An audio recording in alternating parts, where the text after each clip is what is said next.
Welcome back to Embracing New Life, the podcast that seeks to have conversations at the intersection of mental health and Christianity. And we like to have those conversations with those who stand in the gap. On this full episode Friday, we are releasing our interview with our colleague Diana Sadler in its entirety. If you've already seen the first two parts, part 1 and part 2, then you are not missing anything if you were to skip this video. However, if you prefer to watch it in its entirety from start to finish, then this is the episode that you're wanting to be watching. So without any further ado, enjoy this full episode Friday interview with Diana Sadler. Welcome back to Embracing New Life, and on this episode we are talking to another one of our colleagues, Diana Sadler. I said the last name right, correct? Yes. Okay, good. Yes. And so she'll be joining us today to talk about her background, how she got into counseling, and some other topics. And so welcome today, and we appreciate you joining us. Thanks. Glad to be here. Yeah, welcome. And could you share with us a bit of your journey into this field that you've now embraced? Sure.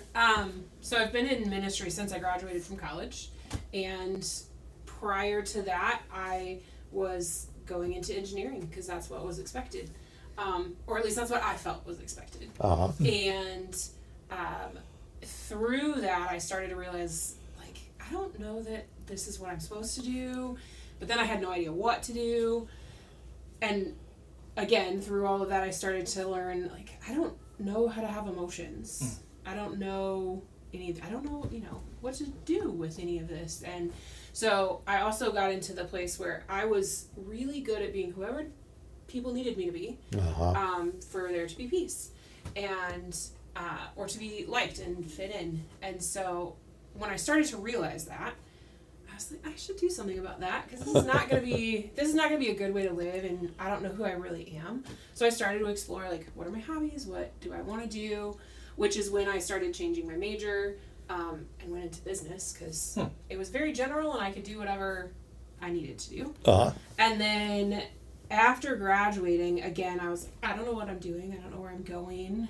So I worked for a campus ministry for a couple years, which was a wonderful experience, but also we called it college purgatory because you're living the life of a college student, but you're not in college anymore. And it was this very weird transition period. So still growing through all of that. And during that time is when I started to realize that even though my parents are wonderful and they did a pretty darn good job, they were pretty critical, and we had really high expectations. Some of my extended family was even more critical and said some really hurtful things to me. So I needed to kind of go back and undo and figure out how some of those things had affected me. Yeah. I think part of the reason I didn't feel very well or didn't understand my emotions very well was actually because numbing was a way to be safe. Sure. So as I started to learn those things and not undo, but untangle some of that stuff, my step-grandma, who was a psychologist in her professional life,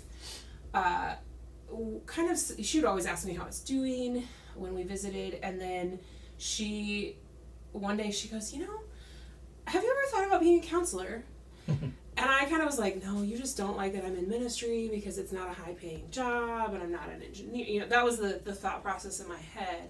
But I went home and I started thinking about it, and I went, maybe I do want to do that, because I don't think ministry is going to be my lifelong career, and mostly because I didn't want to be a pastor.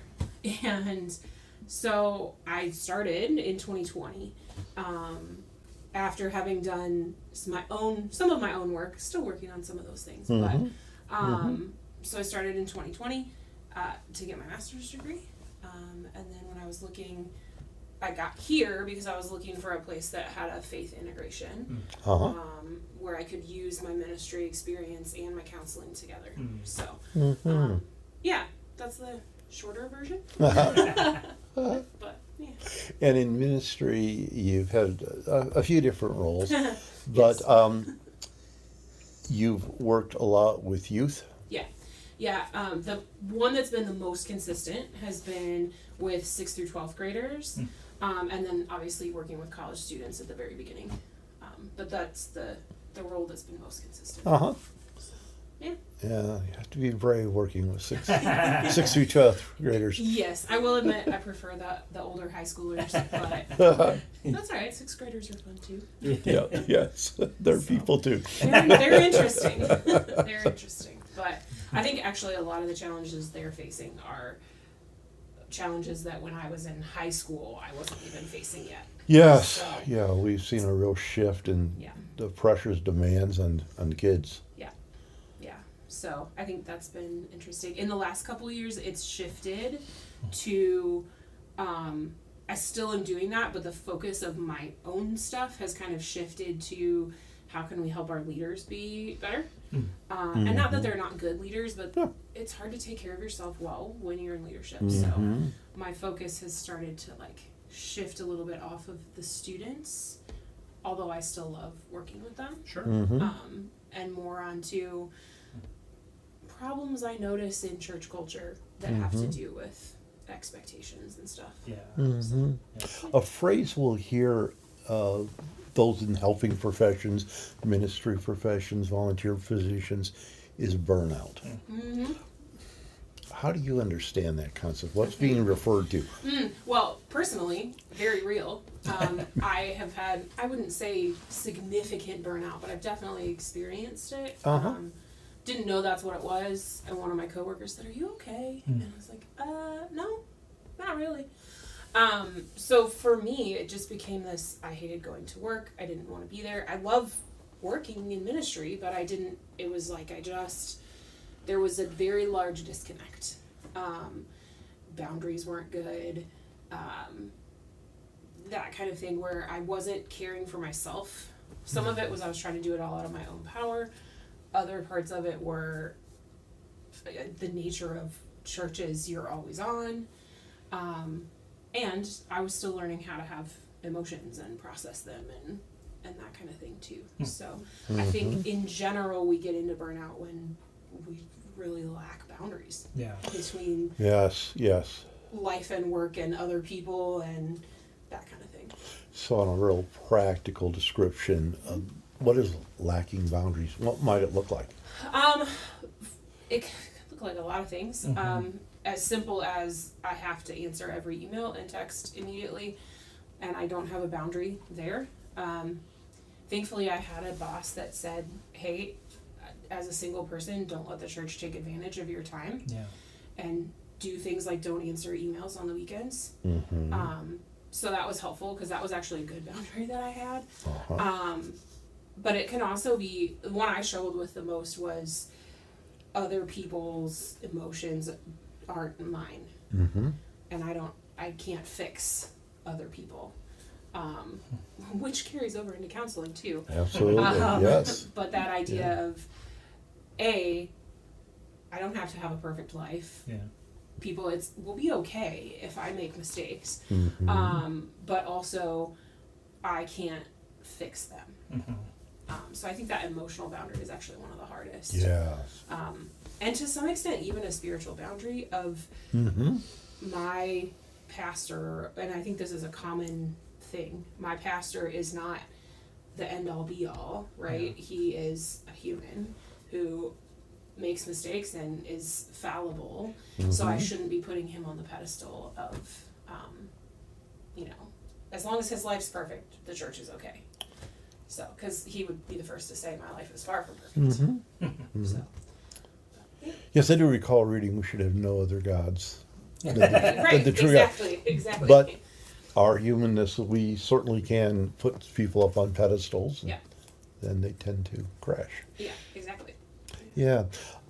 So this concept of burnout, how might somebody recognize that that's something that they might be experiencing?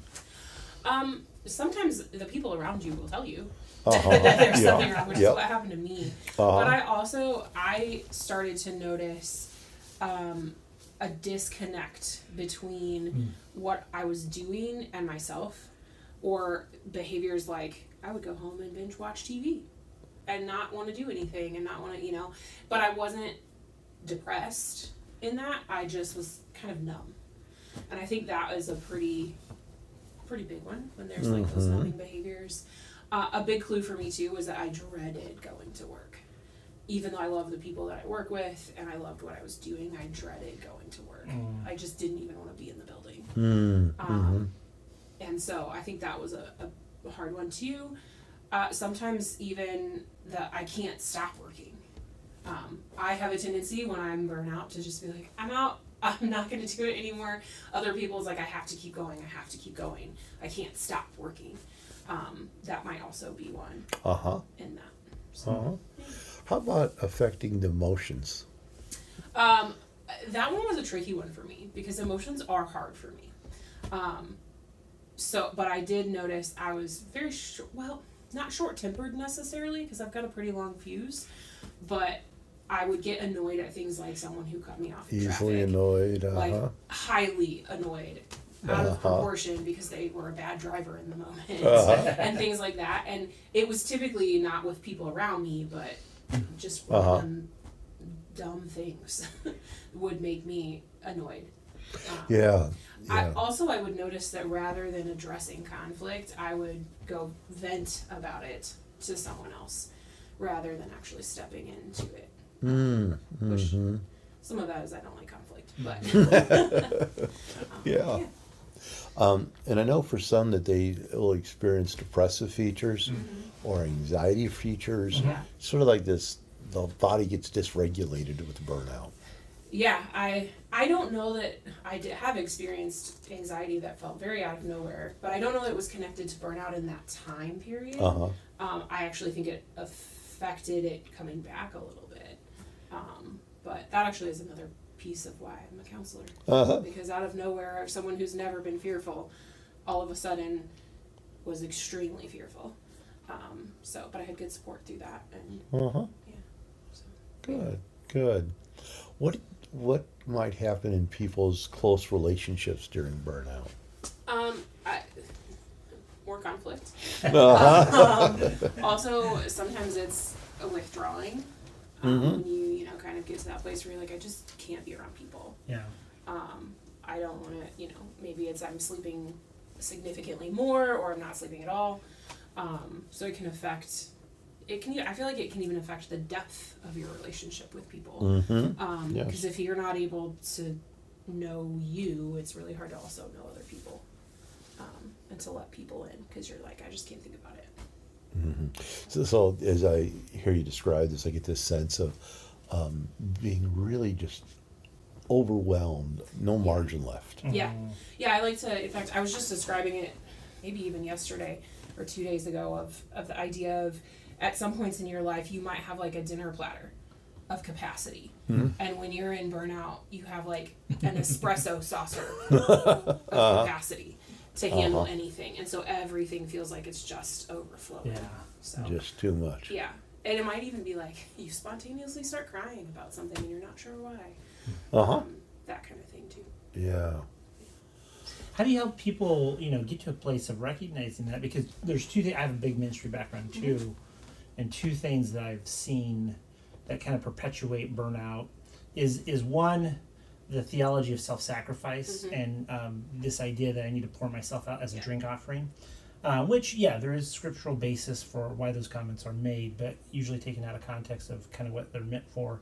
But then the second thing, almost being this elevation of like burnout is like a good thing, it coincides with the theological stuff that I just mentioned, but those two things are really self-reinforcing to help people just continue through, continue to make their dinner plate into an espresso plate into a quarter.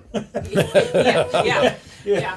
I think that's all very true. And I've seen that in a lot of places, and I think that's kind of that cultural that to some extent I have seen pockets of ministry where they're like, hey, we realize this, let's change the culture here, which has been really cool to see.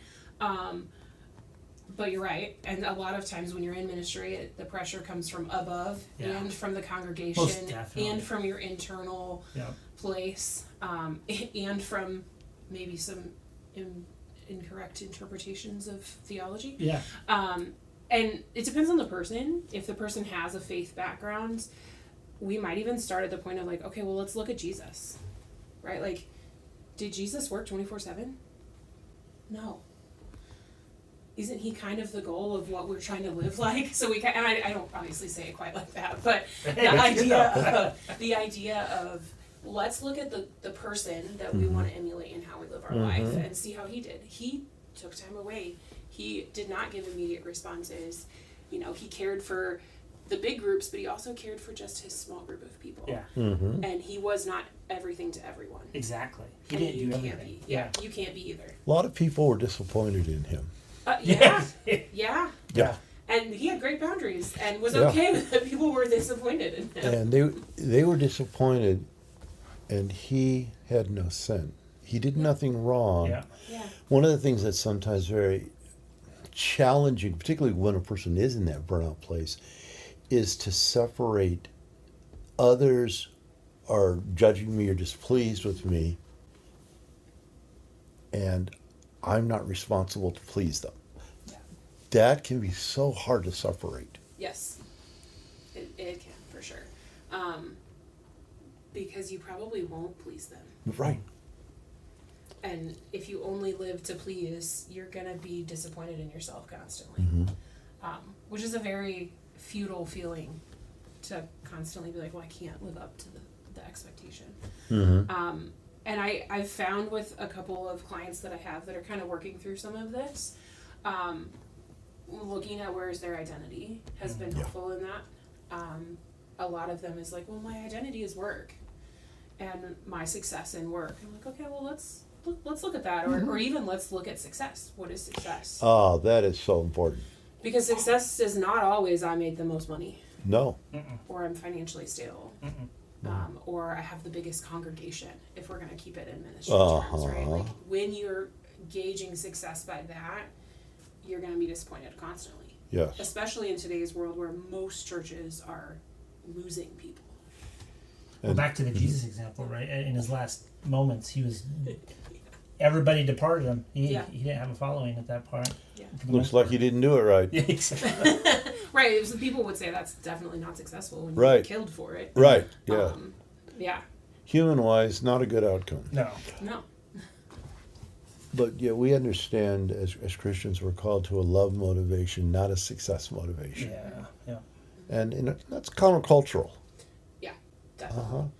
There's lots of countercultural even within that, because I think rest and Sabbath go hand in hand a lot. And I've been recently thinking and doing and reading a lot about Sabbath, and that's extremely countercultural right now, to take a day where you... So what do you mean by Sabbath?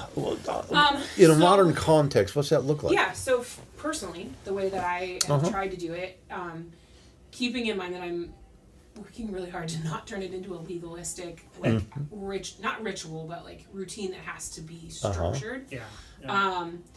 It's morphing and changing, but the idea is that one day a week I rest, but I do that sometimes for me, doing the dishes is restful.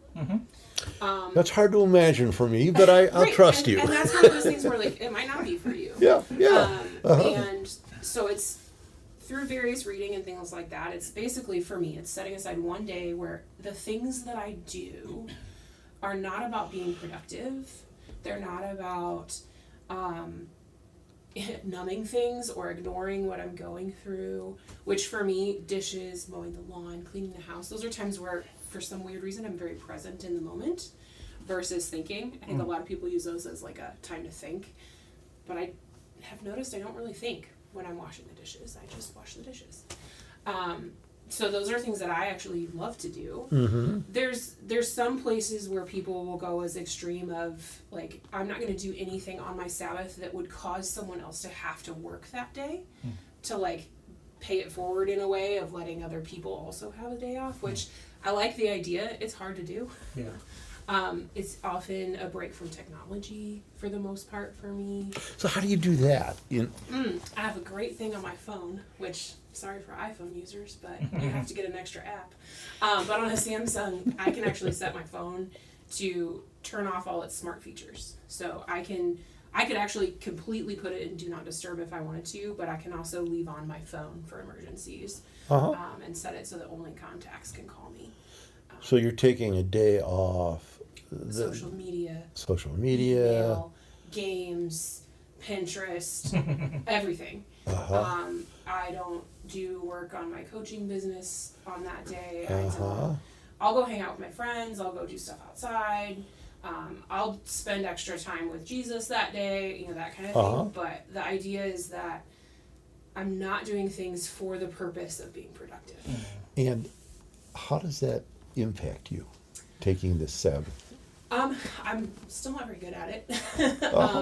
But when I actually like commit to doing it well, I wake up the next morning and I'm like, all right, let's do it. Let's go. Mine's currently typically on Saturdays right now because I work Sundays at a church. So, the idea like is that Sunday is my work week, and I get up and I'm like, okay, I'm ready to work this week. And I feel like I'm stealing this phrase from a book, but I feel like I am resting to then be able to go work, rather than I'm working to earn my rest. That's a real important transformation. Yeah. Yeah. Because if you work all week so that you can take it off on the weekends, it ends up just being a day off, rather than I'm resting today so that I'll have the energy to do the rest of the week. So, but that's not my original. It's Subversive Sabbath is the name of the book. So I took that from him. That's awesome. Yeah. Well, thanks for sharing that. Yeah. For people that are wrestling with burnout, is it hopeless? No, it's not. It feels like it. It does feel like it. When you're in it, like it seems like sure. it is. Yeah. No, and I was actually just reading something the other day about burnout and that idea of like some people are just like, we just need to take time off. And, well, not everybody can stop working for months at a time, right? Because sometimes it takes a long time to recover from that. Yeah. Not everybody gets a sabbatical. Yeah. Not even every pastor gets a sabbatical. No. And so I think that's part of why learning the practices that help you prevent it are really important. But it's not hopeless, but it does take help. Yeah. So what does the process look like recovering from a burnout? It depends on the person, to some extent. Sure. I think you can start practicing things immediately that help, but you also need to go back to why did I get there? Like, what are the motivations and the mindsets that are driving me to work too much, or to to believe that if I don't show up, the other person is going to fall apart. So if you don't do that part, you're probably going to end up back in burnout again. So that type of boundary work, what's me, what's not me, what's my responsibility, what's not my responsibility, what do I expect?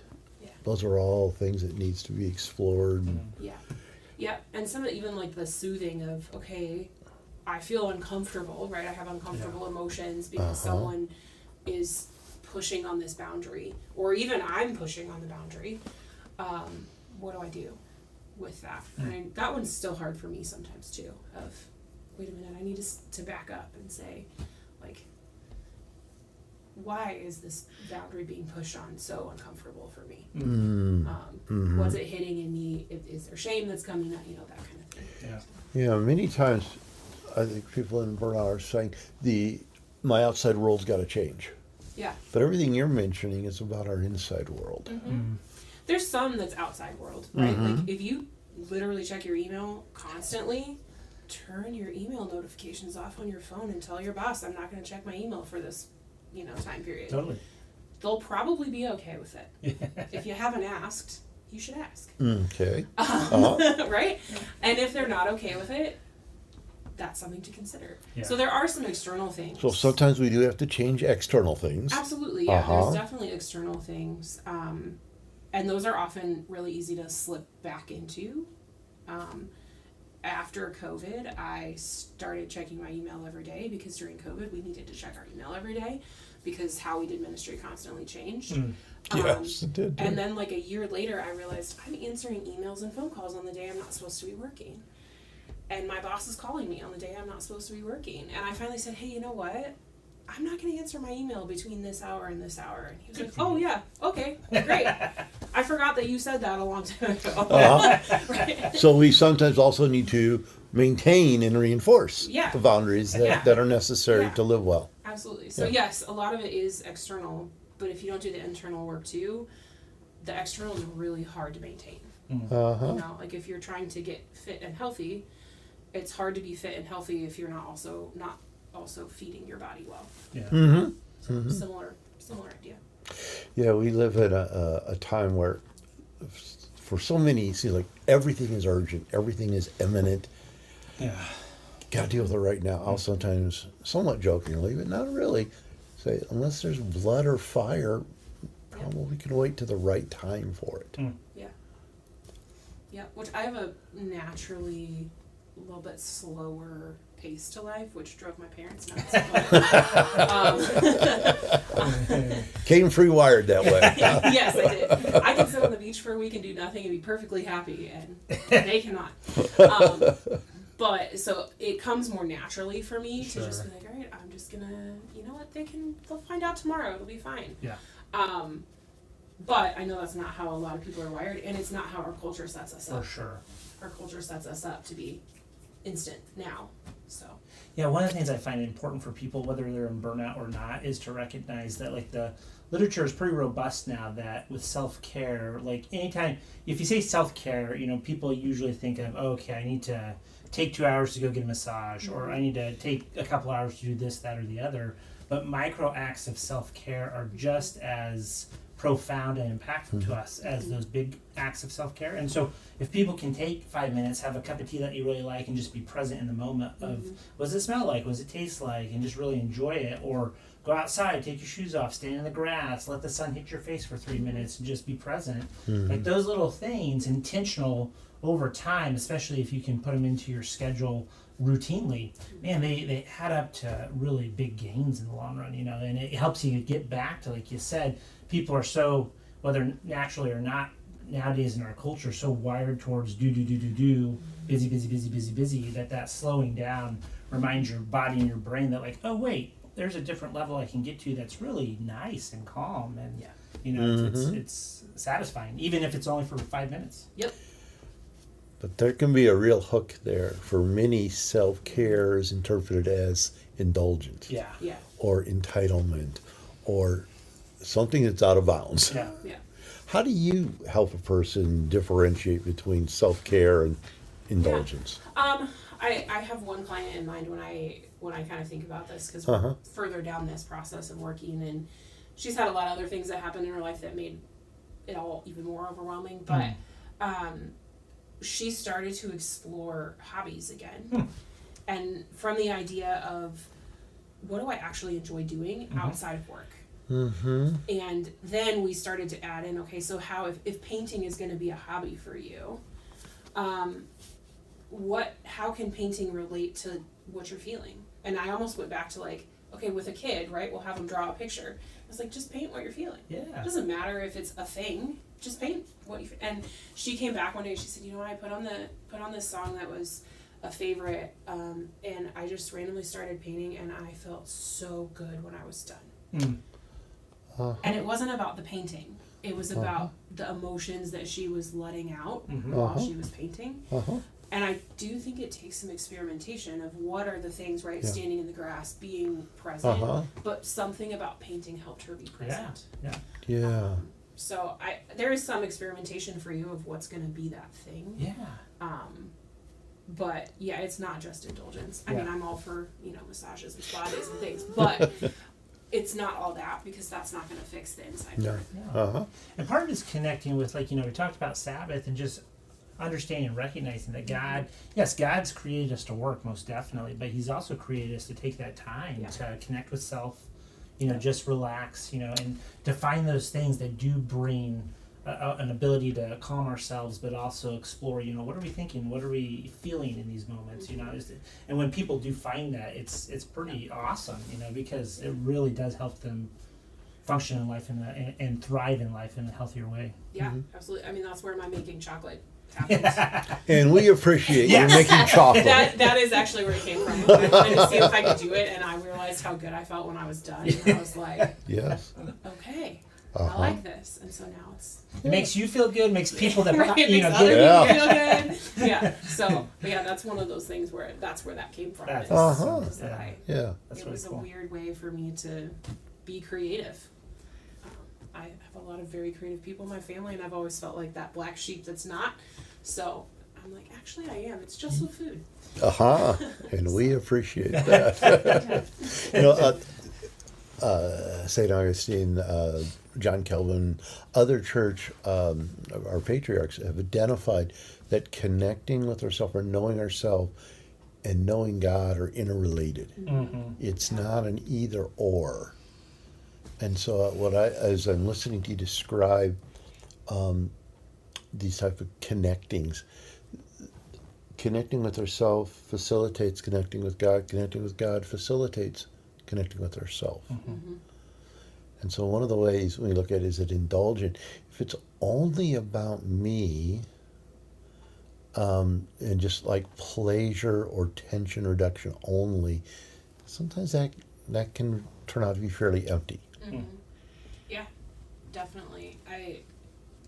I like to, and I also encourage other people to, how are you, like, what are you doing that for?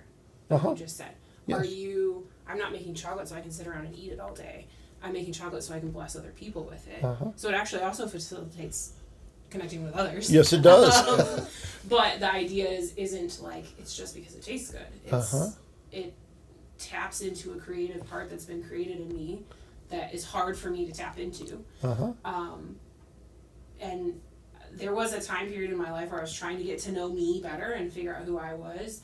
And through that, I think it was David Benner, was who I was reading, and he has a book about knowing you and knowing God. And I was listening to that, and I was like, oh my gosh, the more I know me, I feel like I know God better. Yeah. And I feel like I can know other people better. Yeah. Yes. This is interesting.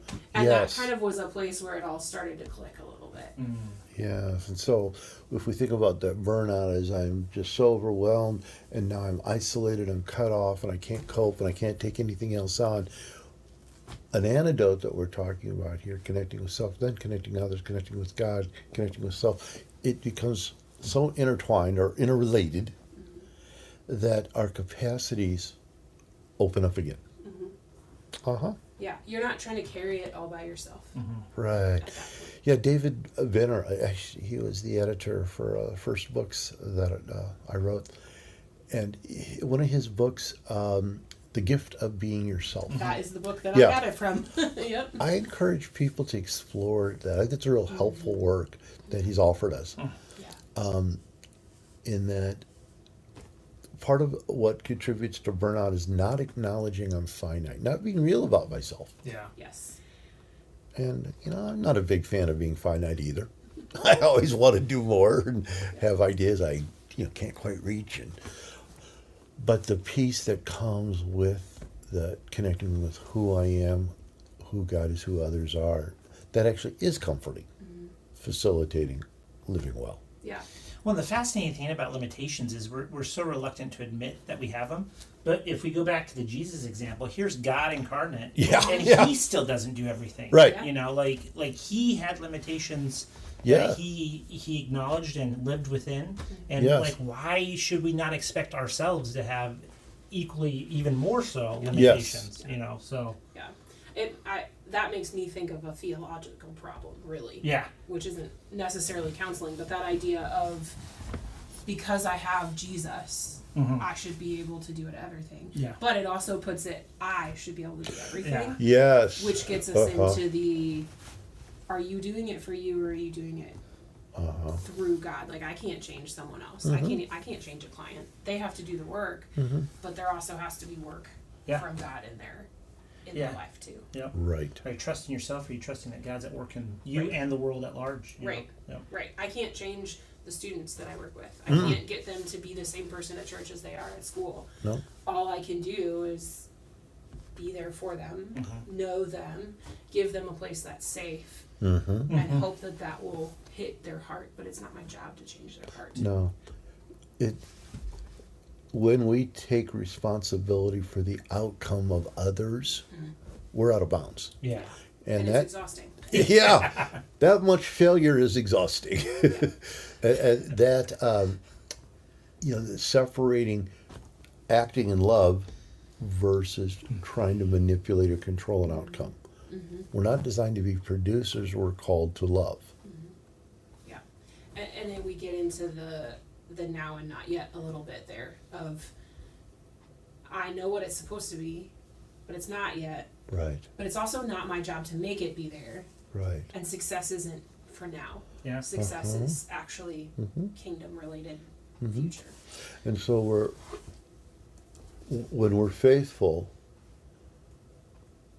we're in the right place. Mm-hmm. But we're not called to generate an outcome. Yeah. And that one way to assure burnout is demand the impossible of yourself. Mm-hmm. Yeah. And that, I mean, if you think about even just trying to change a small habit, Yeah. you can burn out on changing a small habit by demanding, I'm going to work out every single day this year. 2 days in, you quit working out, right? Like that idea of the outcome is the point. It's not going to change why it was a problem to begin with. Right. And that generalizes to a lot of the work we do, that rather than just looking at the outcome, God looks at the inside while humans look at the outside. Mm-hmm. What's going on inside? What motivates us? When we can address motivations, we're far more likely to see lasting change. Yeah. Which might actually be one of the hardest things about working with burnout, is that a lot of times at that point you're not even aware of what your motivations are yet. Right. Many times I've observed in working with people in some serious burnout, they've got to get into a place where it's safe to be a person. Yeah. And when you say that the first time, they might, well, what do you mean? Of course I'm a person. But you describe yourself as a production machine. Mm-hmm. Yeah.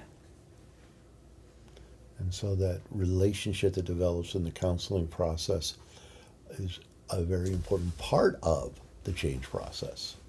Being known as a person, not a production machine. Mm-hmm. Yeah, safe to have limitations. Yeah. And acknowledge that. Or needs. Or needs, yeah. Yeah.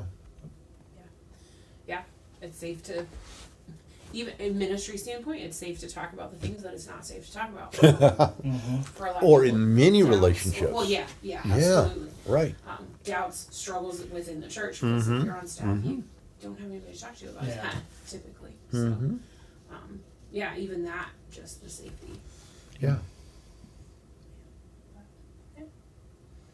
Well, that's awesome. Interesting. Yeah.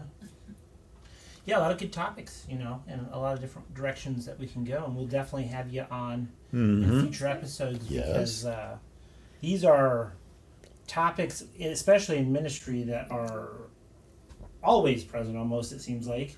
And especially in a culture that is just so driven by production and, next day production, really. I can Amazon Prime whatever I want in my house, by 2 days from now, or if I hit it right, maybe even today. I was just saying, if I can get it today, I'm going to go somewhere else. So like these topics are not going away, and so we appreciate thank you. leaning into these areas because they're so important, especially for those in ministry. So thanks for having me. We'll see you again. All right, sounds good. Yep. Embracing New Life is a production of New Life Resources, a Christian counseling clinic in Southeast Wisconsin, whose aim and goal since 1976 has been to provide high-quality professional counseling, psychological, and consulting services from within a Christian framework.